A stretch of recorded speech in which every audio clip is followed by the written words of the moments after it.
কি ভাবছেন পোলাও রান্না করছি? না, এখানে হচ্ছে মজার এবং লোভনীয় স্বাদের বিরিয়ানি রান্না করছি। আসসালামু আলাইকুম, সবাই কেমন আছেন?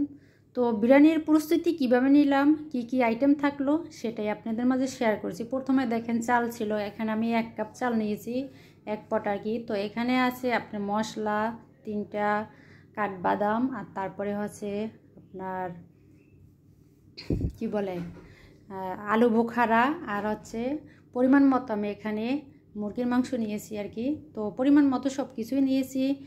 তো এরপর দেখেন হচ্ছে রান্নার পালা।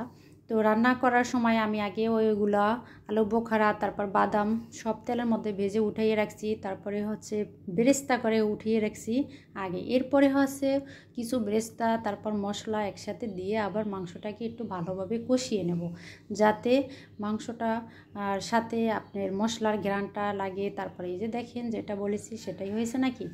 এই যে বেরেস্তা উঠিয়ে রাখিছি, আর এই যে এদিকে আমি মাংস কষাবো। তো এখানে আপনি ভালো করে কষাতে হবে। তো আমি এখানে কিন্তু দেই নাই, কি বলে মরিচের গুঁড়া একদমই দেই নাই, হলুদের গুঁড়াও দেই নাই। তো আসলে বিরিয়ানি কি ঘরের মশলা দিয়ে করেছি, বাজারে কোনো মশলাই ছিল না। এদিকে আমি চালটাকে ধুয়ে একটু রেডি করে নেব পানি ঝরাইয়া, আর লবণ দিয়ে দিছি পরিমাণ মতো।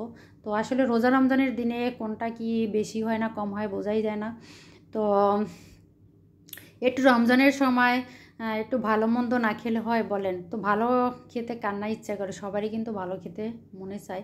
এ পর্যায়ে এখানে আমি 2 কাপ দুধ, 2 চামচ হচ্ছে চিনি নিয়েছি, তারপর আদা রসুন দিয়েছি পরিমাণ মতো। এদিকে দেখেন তেল কিন্তু উঠে গেছে মুরগির মাংসের।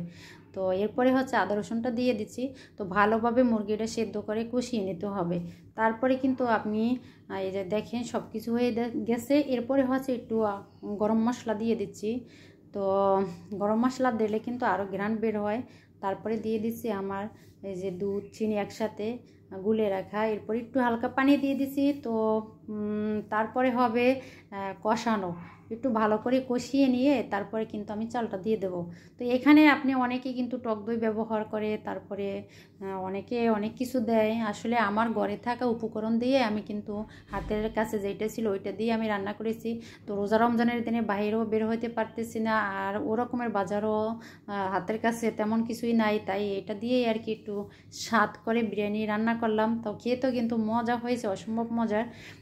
তো আসলে মজা রান্নার উপরে নির্ভর করে আপনার মজাটা সেটা কী রকমের হয়। তো আসলে মন দিয়ে মনোযোগ সহ রান্না করলে কিন্তু খেতে দারুণই হয়, মজাই হয় আর কি। তো 2 জন মানুষ যেহেতু অল্প পরিমাণে রান্না করেছি, এখানে বেশি কিন্তু আমি চাল দিই নাই। 1 পট চাল দিয়েছি, মানে 1 পট মানে 1 পোয়া আর কি। তো 1 পোয়া চাল আর মাংস যেহেতু ছিল, তো 2 জনের 2 বেলা কিন্তু যথেষ্ট পরিমাণে হয়ে যাবে। তো আপনাদের বাসায় যদি এরকমের লোক সংখ্যা কম থাকে কিংবা একটু মজা করে কোনো কিছু খেতে চান, এরকমের আমার মতো বানিয়ে ঘরে রান্না করে খেতে পারেন। অসম্ভব সুন্দর, লোভনীয় এবং ইয়াম্মি মজার বিরিয়ানি রান্না। তো অনেক অনেক মজার হয়েছিল। এ পর্যায়ে দেখেন একদমই পানি কিন্তু শুকিয়ে গেছে। তো এদিকে মাংস সব কিন্তুই আগেই কিন্তু সেদ্ধ হয়ে গেছিলো। তো মাংস সেদ্ধ হওয়ার উপায় ছিল কি, দেখেন আমার রানের কিন্তু গোস্ত ছড়িয়ে গেছে, তাই তো বোঝা গেছে মাংস সেদ্ধ হয়ে গেছে। আর যেহেতু ব্রয়লার মুরগি তো অল্পতেই তো সেদ্ধ হয়ে যায় আর কি। তো মাশাআল্লাহ কিন্তু অনেক ঘ্রাণ বের হয়েছে এই যে বিরিয়ানি থেকে। তারপরে আমি এখানে বেরেস্তা অ্যাড করব। এর আগেও আর কি দিয়ে দিয়েছি, আবার লবণ চেক করেছি, কাঁচামরিচ দিয়ে দিয়েছি সাথে হচ্ছে। তো মাশাআল্লাহ অনেক ভালো হয়েছে, দেখতে অনেক সুন্দর ও আকর্ষণীয় দেখতে মনে হয়েছে আর কি। তো এ পর্যায়ে বাদাম গুঁড়ো করা আর হচ্ছে এই যে বেরেস্তা দিয়ে দিলাম।